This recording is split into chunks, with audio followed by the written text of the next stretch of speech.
Preston Elliott may be best known as part of the morning show on 93.3 FM in Philly, but each year he uses that role to bring awareness to food insecurity through hosting the Camp Out for Hunger. For an entire week, the crew and volunteers camp out and hold various events to bring in food donations, which then go to fill the food pantries of Philabundance.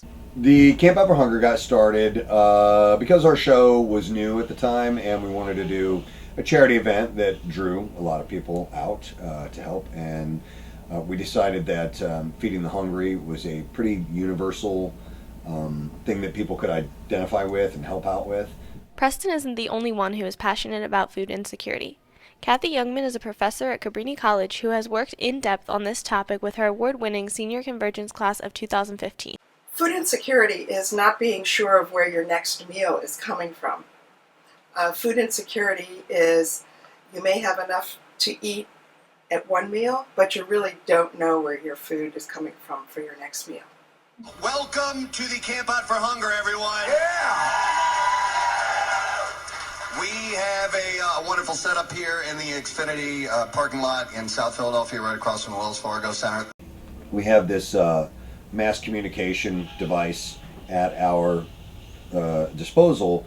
We should do something positive with it other than just entertaining people, which we love doing. As I said, it was really easy to choose feeding the hungry because it's a basic need of life. You have to breathe, you have to eat, you have to drink, or you don't live. It's that basic, and we felt that that is something that people could easily get involved with, and it's something that's unfortunately a constant need in our community, in our country, around the world.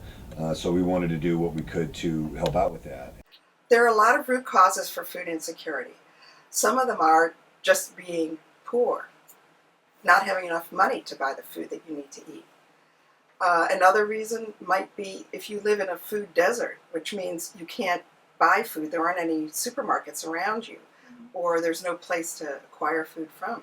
We have moments of excitement and moments of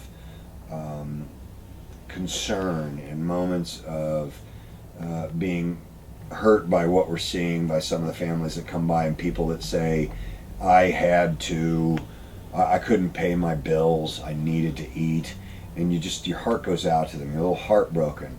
But in the same moment of feeling that, you're like, okay, there are all these people that are helping and doing good, and so you feel a little you get a lump in your throat, and you see the stories that blow us away, the people that were 2 years ago I couldn't put food on my table, and thanks to Philabundance, thanks to my local food pantry, I was able to get by. I wanted to come back this year and repay and donate food. That just blows you away. So it's an amalgamation of emotions that we go throughout the course of the week. At the end of it, we certainly feel proud of our team and our community. So that's maybe the overall thing we take from it.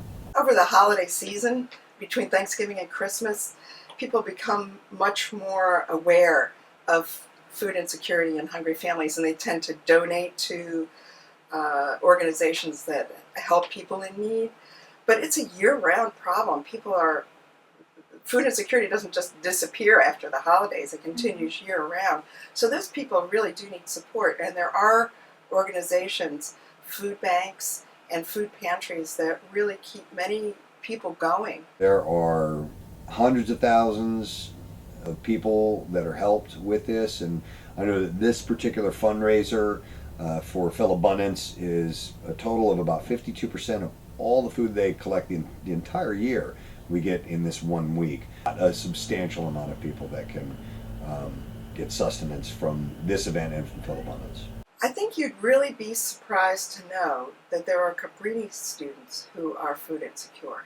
The college has actually tossed around the idea, some people at the college, of starting a food pantry here for our students who are hungry. If you're talking about things that are not fair and social problems in this country, hunger and not having enough money to buy food impacts almost every phase of social justice issues.